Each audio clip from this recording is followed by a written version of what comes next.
हो रहा है ना उत्तराखंड में, पूरी बस्ती बसी हुई है कि नहीं।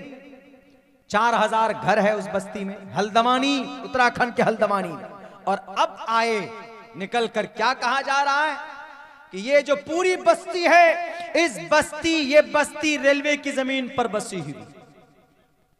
4000 घर है, तकरीबन 40,000 लोग हैं। पता है क्यों? वो पूरी बस्ती एक शहर की शक्ल में है, छोटा सा शहर कस्बे की शक्ल में। और सिर्फ बस्ती वो नहीं, झोपड़पट्टी वाले नहीं है, बाज़ाब्ता आलीशान बिल्डिंग है। 1960 से वो लोग रह रहे। 1960 का नक्शा आज मैंने न्यूज के अंदर में देखा, बात आ गई तो बता रहा। और सिर्फ लोग रहते नहीं, वहां 4 सरकारी स्कूल भी है और सरकारी पानी की बड़ी टंकी भी है और 11 प्राइवेट स्कूल भी है, सरकारी बैंक भी है, एसबीआई बैंक भी है वहां पे। अब बताइए, उस घर को तोड़ने की बात की जा रही, क्यों जी? इतने साल से कहां सो रहे थे? इतने साल से वो पीले रंग के नोट में आप अपने ईमान को बेच रहे थे।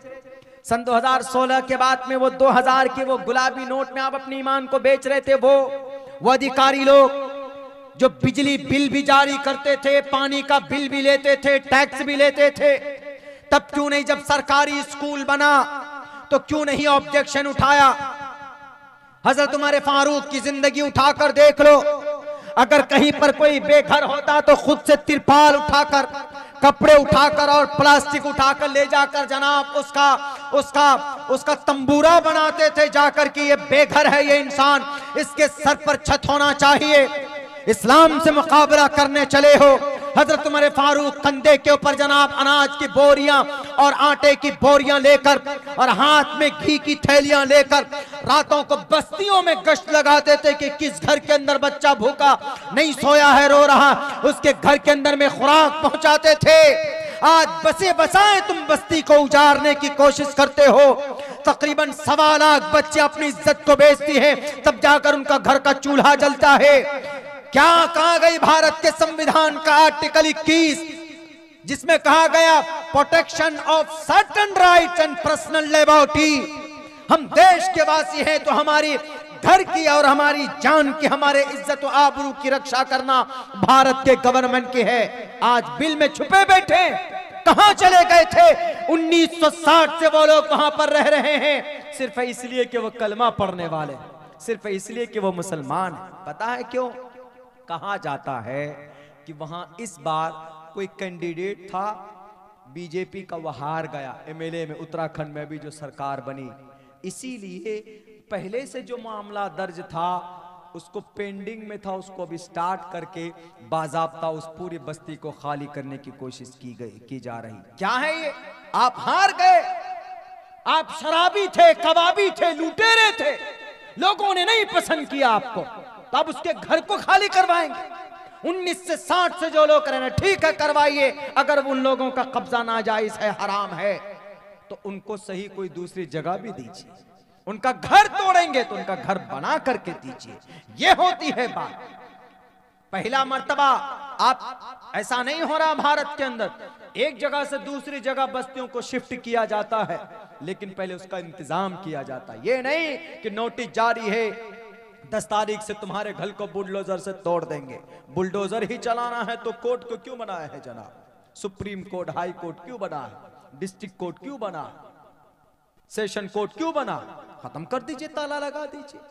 इस्लाम में इसकी इजाजत है? बिल्कुल नहीं। अल्लाह के नबी अलैहिस्सलातु वस्सलाम ने किसी भी इंसान पर, बल्कि खुद खुदा का कुरान कहता है फल्यौम ला तुज़लमु नफ्सुन शैआ, अल्लाह तबारक व तआला किसी इंसान पर, किसी बंदे पर जुल्म नहीं करते जर्रा बराबर, कल क़यामत में भी नहीं करेंगे। इस्लाम से मवाजना करते हैं किसी भी चीज को। इस्लाम का कोई भी मैटर, इस्लाम का कोई भी मसला, एक एक मसले को आप उठाकर देख लीजिए, हिकमत से खाली नहीं है। मैंने ये जो वाकयात हुए अभी रिसेंटली, मैंने उसी के ऊपर समझाने की कोशिश की कि लोग इसको, हम लोग अगर कहते हैं कि इस पर अमल कीजिए तो ये फायदा होगा, तो लोग यूं कह देते हैं कि नया मौलाना, नया फतवा, नए नए मौलाना, नया नया कानून, नया नया फतवा आया जी। देखिए, नया मौलाना है तो नया फतवा आ गया। इसलिए दुनिया देश फतवा से नहीं चलेगा। हम कहते हैं अगर आपको शक है, इस्लामिक जो सिस्टम है उस सिस्टम से ज्यादा नहीं, सिर्फ 1 साल हमारे किसी एक स्टेट में, 1 साल किसी एक स्टेट में इस्लामिक निजाम जो है उस हिसाब से 1 साल तक आप सिर्फ उस स्टेट को चलाने की इजाजत दे दीजिए, तो मैं दावे के साथ कह सकता हूं जिना का बाजार खत्म हो जाएगा, चोरी बंद हो जाएगी, बेईमानी सब खत्म, अय्याशी शराब नोशी सब खत्म, जवान बेटियों की इज्जत और आबरू को लूटना सब बंद, सारी चीजें नॉर्मल हो जाएंगी। सारी चीजें आप सिर्फ 1 साल इस्लामी निजाम के तहत आप खुद चलाएंगे। नहीं तो पूछो गांधी जी से, महात्मा गांधी ने क्या कहा था कि इस दुनिया के अंदर अगर बेहतरीन कोई रूलर रहा है तो उसका नाम उमर फारूक रजी अल्लाह ताला। कौन? महात्मा गांधी। यहां तक कि डॉक्टर भीमराव अंबेडकर ने भी कसम खा करके कहा था अगर बुराई से, बेईमानी से समाज को, गांव को, सिटी को पाक करना है तो कुरान के कुछ संविधानिक चीजें संविधान में दाखिल किया जाए, उस पर अमल किया जाए। मैंने इसलिए नहीं किया वरना लोग कहेंगे कि आप खुद जब इस्लाम से प्रभावित थे तो आपने इस्लामी कानून इसमें दाखिल करने की कोशिश की। डॉक्टर भीमराव अंबेडकर इस्लाम से बड़ा मुतासिर था।